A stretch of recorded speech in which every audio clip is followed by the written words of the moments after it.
Hey, Dr. Augustine here from Head to Wellness.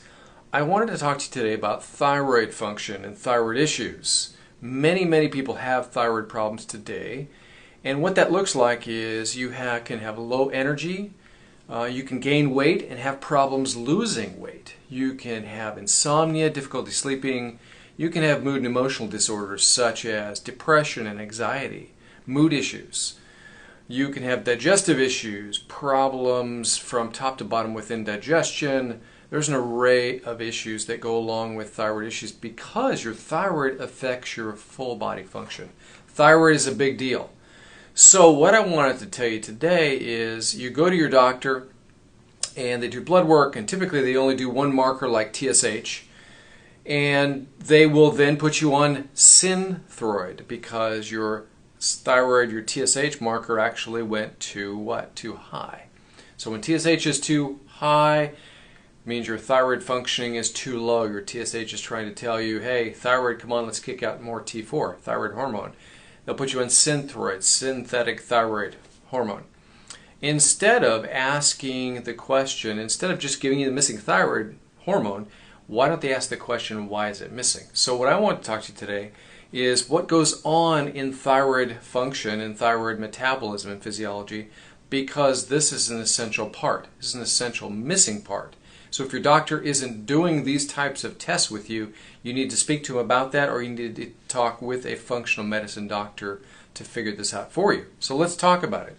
As you know, your body is not a sack of chemicals or drugs. It's really a sack of food and nutrition. Why? Because your biochemistry depends on nutrients to get it to work properly. So my focus is to optimize your body chemistry. So let's look at how that works. We're going to look at the nutrition that's necessary for normal thyroid metabolism. Okay? So we're going to start here by looking at your brain. Your brain produces something called TSH.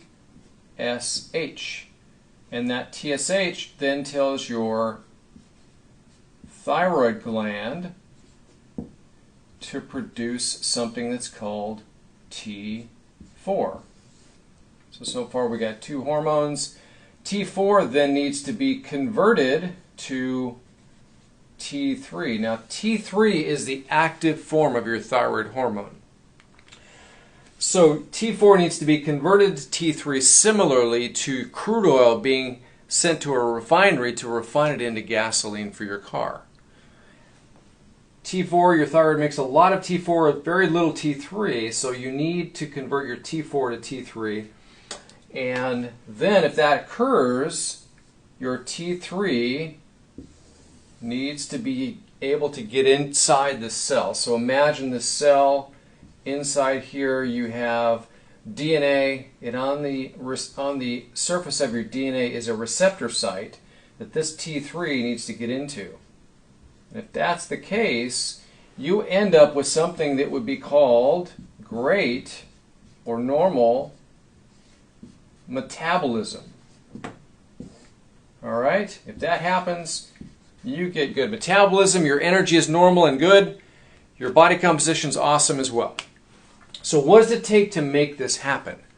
Let's look. So in order for your body to make TSH, you need four things: protein,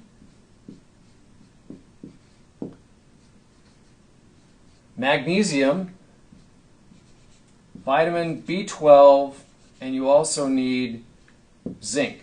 1, 2, 3, 4. Protein's the backbone for TSH, thyroid stimulating hormone.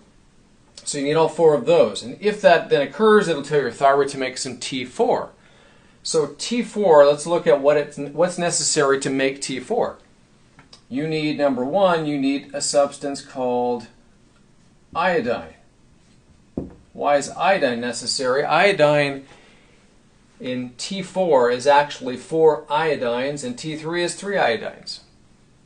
So you need iodine, you need vitamin B2, and you also need vitamin C. So there's 1, 2, 3 nutrients necessary to make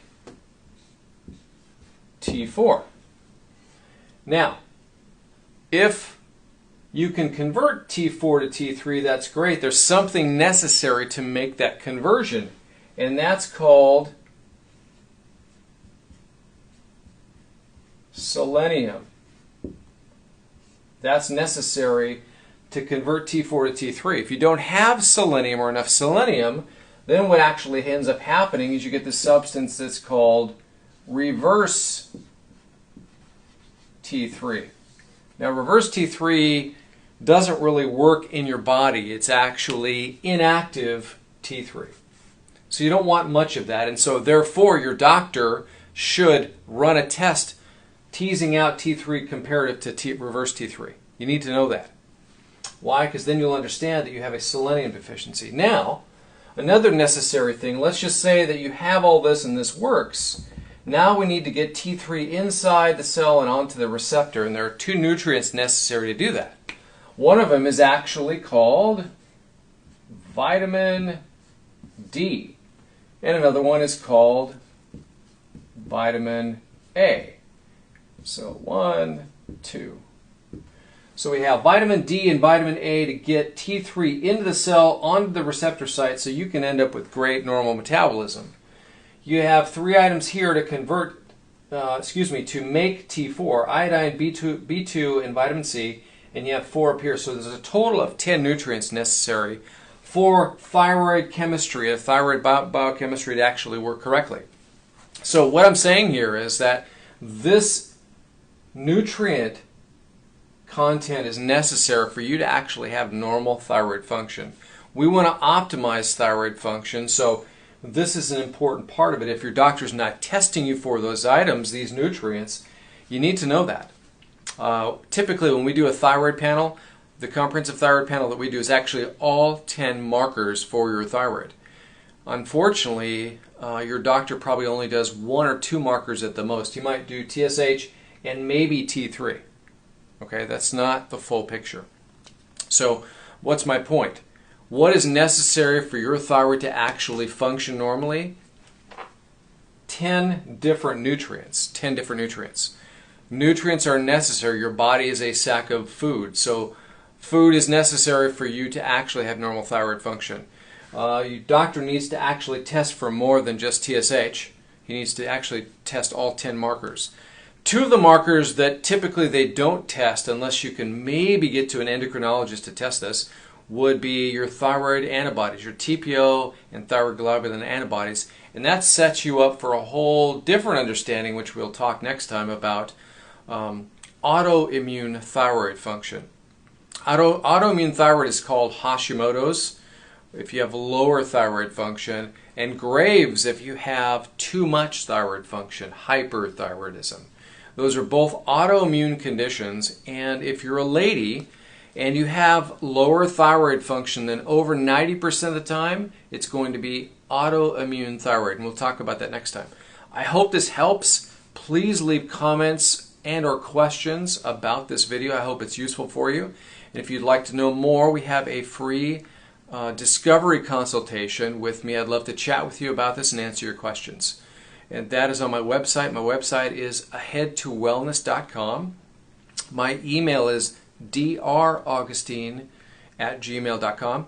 I'd love to hear from you, and thanks for watching. I hope this is helpful for you. Again, this is Dr. Augustine from Ahead to Wellness. Have a great day.